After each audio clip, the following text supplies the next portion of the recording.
Wow, was that really your idea? अरे आपको promotion क्यों नहीं मिलेगा? आप तो डाइवर्सिटी कोटा से हैं. Why are you being so hysterical? Is it one of those days? Site पर जाना है, आपसे हो पाएगा? कर पाएंगी आप? कितनी बार आपने ये सब बातें सुनी हैं? And how often have you encountered these behaviors?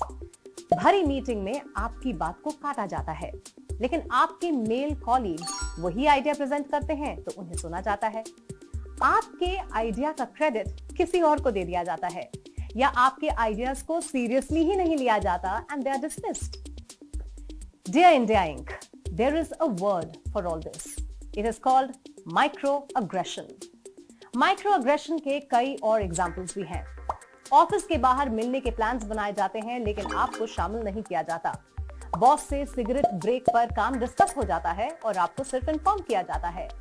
Or just because you are a woman, you are given all the womanly tasks, ordering lunch and coffee, taking notes in the meeting, or making rangoli at the office function. Necessary jobs, but given to you because of your gender and assumed that only you can or should do it. Oh no, wait, there is another one. You are not treated as a leader or a boss. You are forgotten to be marked on important emails. While you're talking to your team leads and juniors, they continue to look into their phones or laptops. ये list भाई बहुत ज्यादा लंबी है.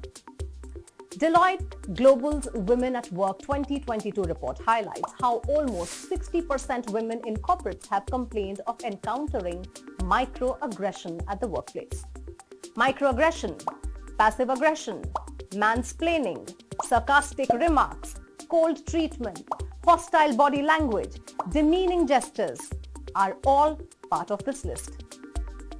You know what is sad? Most women don't even realize that these behaviors qualify as microaggression or they need to be reported.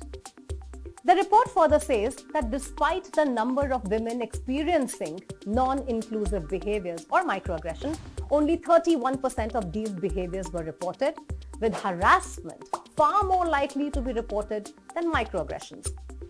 The most common reason women gave for not reporting these behaviors was that they did not feel it was serious enough to report.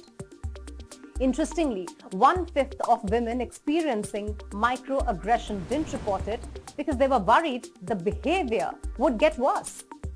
93% believed reporting non-inclusive behaviors would negatively impact their careers, and most felt that action won't be taken if these behaviors were even reported. This speaks volumes about the work culture and absence of psychological safety that women have at work. In fact, in some offices, microaggressions are meticulously used to create a hostile environment. Dear India Inc., have you noticed that people in your organization are consciously or unconsciously doing this?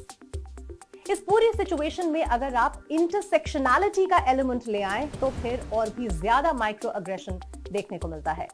If a woman employee is from a certain caste, if she is from a marginalized community or from LGBTQ plus community, or comes from a smaller city, lesser known education institute, or even if she is just dark skinned, तब तो sarcasm और microaggression और भी ज्यादा report किया गया है. ये मैं नहीं, डेटा और खबरें बोलती हैं. सिर्फ भारत में ही नहीं, caste based micro aggression America की सिलिकॉन वैली में भी देखा जा रहा है.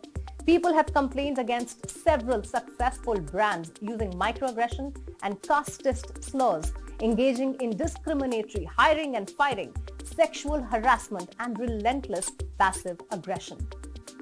अब आप में से अगर कुछ लोग सोच रहे हैं कि मैं बहुत ही ज्यादा एग्जैजरेट कर रही हूं, तो एक सोशल एक्सपेरिमेंट कर लीजिए.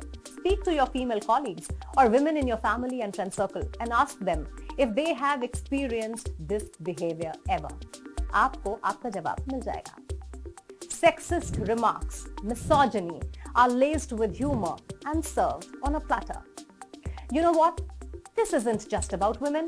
Men face microaggression in equal measures. Men also suffer from toxic masculinity, where they are expected to be a certain type and are reprimanded or taunted if they are not aggressive enough, not ambitious enough, not polished enough. What are these microaggressions costing the company? Well, to start with, women don't feel safe. They also feel judged and guilty at the same time. This hampers their growth, their performance. Then there are women who just walk out. They don't want to work in a toxic environment. Either way, a company is losing a good worker. So dear India Inc., here are some handy tips. Leaders and managers, make an effort to recognize and accept that this is happening in your organization or that perhaps you are party to it too. Have regular feedback sessions with women employees and make them comfortable and encourage them to report microaggressions. Have a drop box in case you feel they would rather do this anonymously. Stand up for your female colleagues if you see this behavior in action. You can be the change and a good ally. And women, speak up, face the bullies, and perhaps practice a few comebacks like, wow, did you really just say that? Hey, I would like your active attention, please. I would like my idea to be heard. Please respect my need for space. Have you heard of a term called microaggression? Well, fighting microaggression is the only way to stop it from becoming harassment.